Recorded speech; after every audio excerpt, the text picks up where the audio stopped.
Quick hits. Welcome to this week's Quick Hits. We have a lot of stuff going on. So, Chris, why don't you start it off? All right. So first up, we have how to simplify your life. I had read this article earlier this week. This is an article from Axios. This is very close and dear to my heart right now because we literally just got moved into our new house over the weekend. When we were packing up the old house, it was a pain trying to go through everything and make sure that I was like thinning the herd as much as I could. I'm literally having to do the same thing again right now, and I just did it 9 months ago. Like, there's so much stuff that's in boxes where I'm like, why do I need this? Why did I keep this? But yeah, so I'm on board with simplifying my life. Like, that's my goal right now, is to just like get rid of as much stuff as I can. You know how I do that when I move? I buy new stuff. Next. American capitalism at its greatest.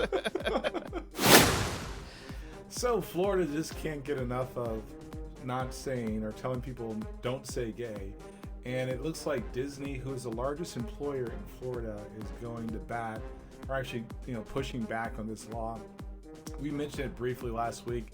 I think that the media is doing a pretty bad job of covering this, and I think they should be focusing on the sections before and after the bill that are really the hot buttons, and not just making it all about just say gay.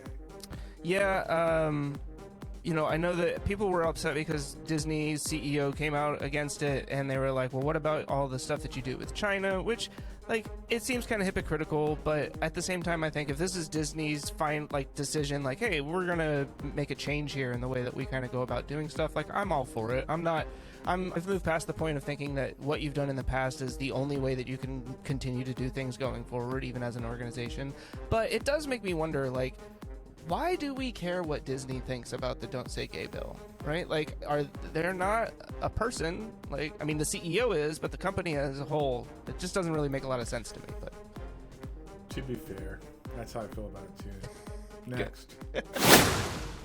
Staying in the state that keeps on giving, Florida, they failed to pass a condo safety bill even after the horrific accident from last year.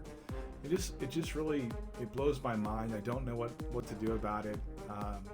The article was kind of depressing. It tells you how, it actually kind of emphasizes why we should pay more focus to state and local elections, because if you're not, and you're distracted by the moving ball, these things slip through. So. I couldn't believe when I read this article that the Republican-controlled House and Senate couldn't agree on this bill. It's not even like you have, a split like we have at the federal level right now, more or less, where you have the Democrats in control of the House and only ever so slightly in control of the Senate, unless, of course, you actually count Kirsten Sinema and Joe Manchin as Republicans, at which they are. But yeah, I mean, like, you have both Republicans control both chambers of the House there, or Congress in the state, and even they can't agree on what to do about passing safety legislation, which, I mean, I guess they're Republicans, so it's not super surprising, but... Well, last nail in that coffin is basically that particular party talks about being there to support people and their freedoms, and government should step in for protections where needed, and they're silent. All we get is crickets. But anyway, it's Florida. Next. All right, Bettercom. This we talked about previously. They had done a really terrible job of laying off several hundred employees, I think, in the past, maybe upwards of almost 1,000. They've apparently decided that wasn't enough. We need to out horrible ourselves. And so this time around, they just started delivering severance paychecks into people's accounts. Hilarious that it was done as a mistake because the original layoff date got leaked, and they're like, oh, we'll just move it a day later. Like, why wouldn't you move it a day up instead of a day later? It just seems kind of, because I guess then the 8th comes and everybody's like, oh, they didn't do it. I guess everything's fine. And then the next year you're like, ha, prank, you're fired. I can't with this company.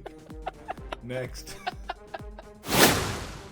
So it appears that high-power groups are targeting Donald Trump's attorneys. Now, what's funny, and it's almost the irony, that attorneys are still working for him. And maybe they're working for him because they know that they can get a paycheck in a losing case, which is unethical. But, here's to you guys. Hopefully you guys are successful in doing that. And let him be out there all by himself. One question I have, did Rudy Giuliani ever get a paycheck? Because I think he's still waiting for that check to come in the mail. I heard he got a voucher for a free weekend at Mar-a-Lago. So. Yeah, and then something mysteriously happens to him where he falls out the balcony window. It'd be a tragedy. The likes of Shakespeare, I guess. But yeah, I've noticed that shame is becoming a very popular tool, not just in politics, but also social media and stuff like that, where people seem to want to shame everybody into doing the right thing. I just don't know that it's that effective with a group of people who, I mean, not all lawyers, but most lawyers seem like they're fairly shameless. Like, I don't care. Scruples? What's scruples? Like, we just abide by the law. Morality is just, it's a thing of the past. So I don't know how effective it's ultimately going to be with that group. Anyway, next. Yeah, so NFTs, biggest scam in hip hop.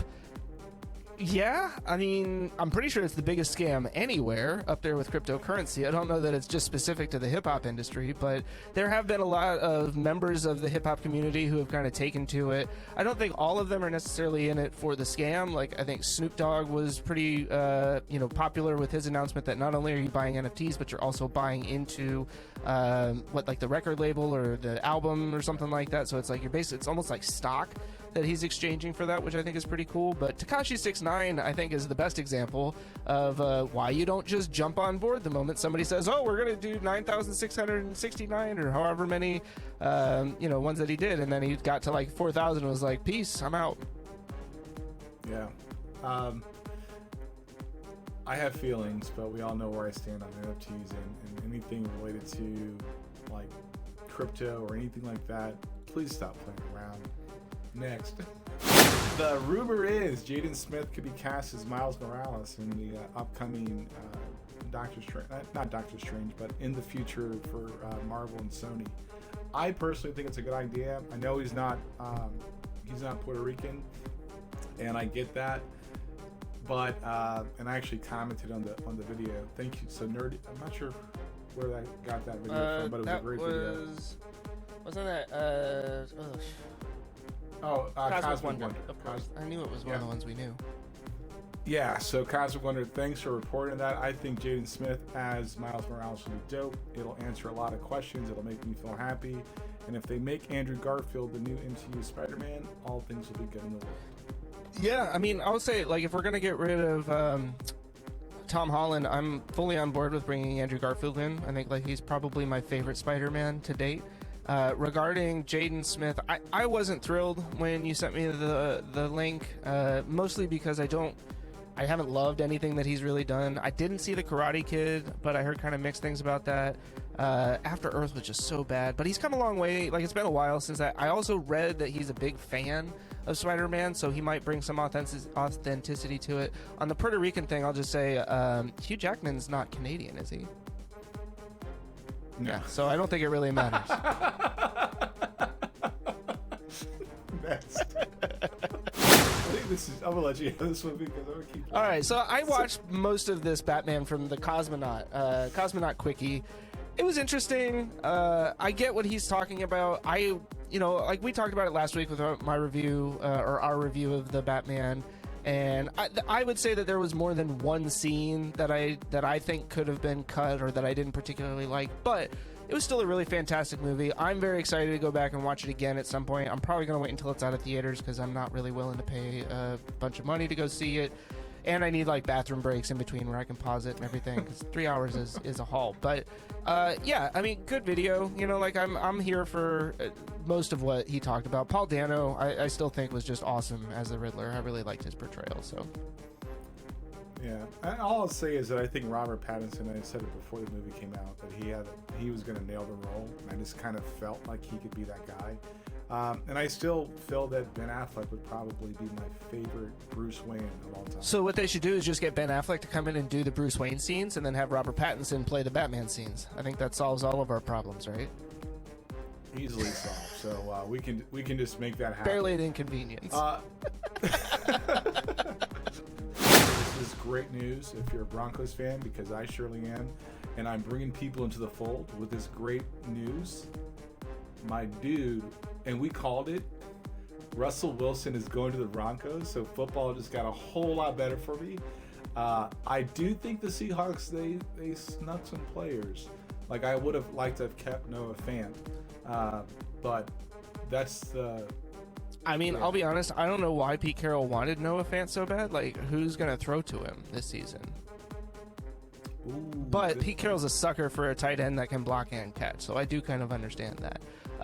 It'll be interesting. You know, I think people are kind of debating what the Seahawks are going to do going forward. Are they going to roll with Drew Lock as their starter to kind of see how the season goes? Like, is this Drew Lock's kind of last opportunity to maybe go win a starting job?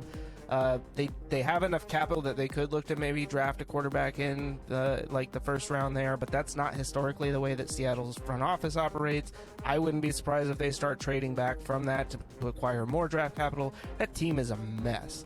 I mean, they need a lot of help. I think that's the whole reason that they jettisoned Wilson, not to mention there was apparently a lot of disgruntledness between the two groups.